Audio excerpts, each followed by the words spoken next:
You think you're training your dog. You think you're the alpha, the provider, the one in control of the treats and the schedule. But here is the uncomfortable truth. Your dog has been training you. While you were teaching them to sit or stay for a piece of kibble, they were running a much deeper, much more sophisticated operation. They weren't using tricks. They were using a biological weapon, one they've been perfecting for over 30,000 years. That moment when your dog looks up at you with those big, soulful eyes, the ones that make your heart melt and your hand reach for the treat bag, that isn't an accident. It isn't just cute. It is a neurochemical hijack. Your dog has literally evolved the ability to chemically manipulate your brain, flooding your system with the exact same hormone that bonds mothers to newborn infants, all so you'll give them exactly what they want. By the end of this video, you will never look at your dog the same way again. Because what I'm about to show you is the end result of a 33,000-year-old evolutionary heist. Your dog isn't just your best friend. They are the most successful interspecies hacking operation in history. Stay with me, because once you see the mechanism, you can't unsee the manipulation. Section 1. The Weapon, Anatomy of a Hack. To understand how the hack works, we have to look at the hardware. Most people think dogs and wolves are essentially the same animal. One just happens to sleep on your couch. But evolution tells a different story. In 2019, researchers at the University of Portsmouth made a discovery that sent shockwaves through the scientific community. They dissected the facial anatomy of domestic dogs and compared them to their wild ancestors, the gray wolves. What they found shouldn't exist. Every single dog they studied had a specific, well-developed muscle above the eye that was almost entirely absent in wolves. It's called the levator anguli oculi medialis, or the LAOM. In wolves, this is nothing more than a few scattered fibers or a useless tendon. But in dogs, it is a precision instrument. This muscle exists for one purpose and one purpose only: to communicate with you. The LAOM allows dogs to perform a movement scientifically coded as AU101, the inner eyebrow raise. You know it as puppy dog eyes. When a dog triggers this muscle, two things happen simultaneously in your brain. First, it makes their eyes appear larger and infant-like. Evolution has hardwired humans to respond to paedomorphic features, the big eyes and round faces of babies, with an immediate involuntary urge to nurture and protect. Second, the AU101 movement mimics the exact facial expression humans make when we are sad. When your dog looks at you this way, they aren't just looking, they are performing vulnerability. They are mirroring your own emotional software back at you, triggering a caregiving impulse that is nearly impossible to ignore. Here's the kicker. Dogs only do this for an audience. Research by Dr. Juliana Kaminsky proved that dogs deploy the AU101 movement significantly more when humans are looking at them than when they are alone. This isn't a reflex, it's a tactical choice. Section 2. The Oxytocin Heist, Pharmacological Warfare. But the look is just the entry point. The real dark psychology happens inside your bloodstream. In 2015, a groundbreaking study published in Science revealed the existence of the oxytocin gaze-positive loop. Researchers in Japan discovered that when dogs and humans make sustained eye contact, both species experience a massive surge in oxytocin. You might know oxytocin as the love hormone or the bonding molecule. It is the chemical foundation of human survival. It's what floods a mother's brain when she gazes at her newborn child, creating an unbreakable bond of trust and protection. Dogs have inserted themselves into this ancient maternal loop. When your dog stares into your eyes, they aren't just loving you. They are triggering a neurochemical cascade in your brain that is identical to what you would feel looking at your own offspring. Your brain literally cannot tell the difference. The researchers tested this with hand-raised wolves. Even wolves socialized with humans from birth, wolves that were treated exactly like dogs, did not trigger this response. They wouldn't maintain eye contact, and when they did, there was no chemical surge. This proves that the oxytocin heist isn't just a byproduct of being a pet, it is a specialized evolutionary trait. Your dog has evolved to be a pharmacological master, capable of dosing you with bonding hormones just by looking at you. And it gets deeper. When researchers gave female dogs a nasal spray of oxytocin, the dogs stared at their owners even longer. This, in turn, caused the owner's oxytocin levels to spike, even though the humans hadn't taken any drugs.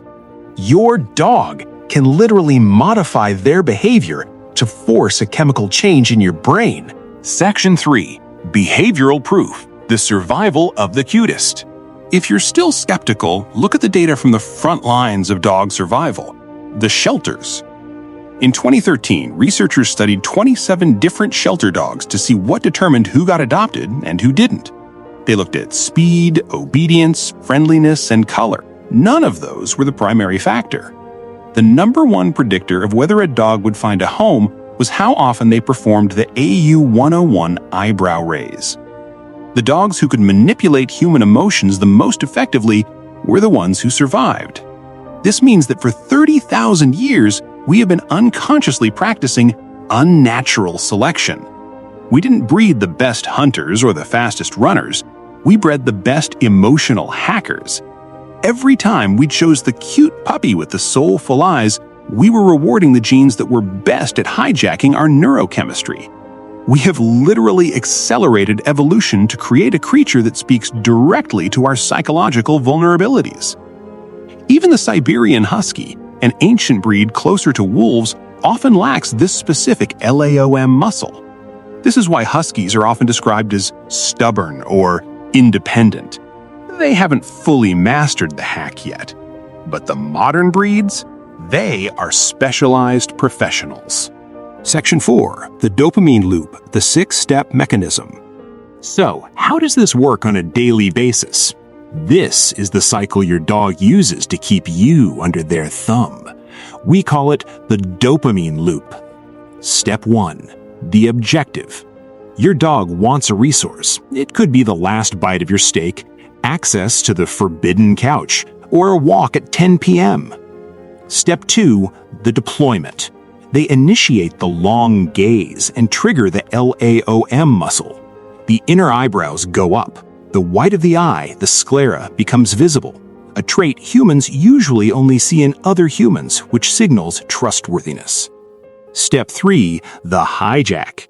Your brain detects these infant signals. Your oxytocin levels begin to rise. You feel a wave of nurturing warmth. That awe feeling isn't a choice, it's a neurochemical event. Step 4. The compliance. Under the influence of oxytocin, your resolve melts. You give the treat, you open the door, you move over on the couch. Step 5. The reward. As soon as the dog gets the resource, their brain releases dopamine, the pleasure chemical. They learn this facial configuration equals this outcome. Step 6. The reinforcement. The loop closes. Your dog becomes more skilled at timing the look, and you become more chemically dependent on the oxytocin hit you get from bonding with them. This isn't just owning a pet. This is a co-evolutionary negotiation where your dog is the lead negotiator, and they have all the leverage. Section 5. The perspective shift. Who domesticated whom? We like to tell ourselves the story that ancient humans were the masters. We imagine our ancestors taming wild wolves and turning them into servants. But the genetic evidence suggests something much more fascinating. Dogs domesticated themselves. The wolves that survived near human camps 33,000 years ago weren't the aggressive ones. They were the ones with lower adrenaline levels and a higher capacity for social scavenging. They realized that instead of hunting a bison and risking death, they could just look at a human a certain way and get a free meal. Over millennia, these friendly wolves evolved into dogs by perfecting the art of the human interface. They evolved the muscles, they evolved the eye contact, and they evolved the chemical feedback loops. They didn't become our companions because they were useful for hunting. They became our companions because they made us feel something. They exploited our deep, ancient need to nurture. They convinced our brains that they are our children, and in doing so, they secured the ultimate survival strategy: a warm bud, premium food, and a human who'll pay thousands in vet bills without a second thought. So the next time your dog stares at you while you're eating, or greets you at the door with that specific, vulnerable tilt of the head, remember what is actually happening. You are experiencing 33,000 years of evolutionary engineering compressed into a single second. You are participating in the only known interspecies oxytocin feedback loop on the planet. Your brain is being hacked. And honestly, you should be grateful. Because this hack created the most unique relationship in the history of life on Earth. The mechanism might be manipulation, but the connection it creates is the most genuine thing you will ever feel. Your dog may have rewritten your chemistry to get a seat at the table, but what they gave you in return is something no other species can provide. A bond that is literally written into our DNA. You aren't a pushover. You're just a human responding to the most brilliant biological program ever written. If this completely changed how you look at your dog's sad eyes, hit that subscribe button. We're diving deep into the hidden mechanisms of behavior and the dark psychology of the natural world. Drop a comment below. What is the one thing your dog does that you absolutely cannot resist? I want to know the specific hack they use to break your rules. I read every single comment. I'll see you in the next one.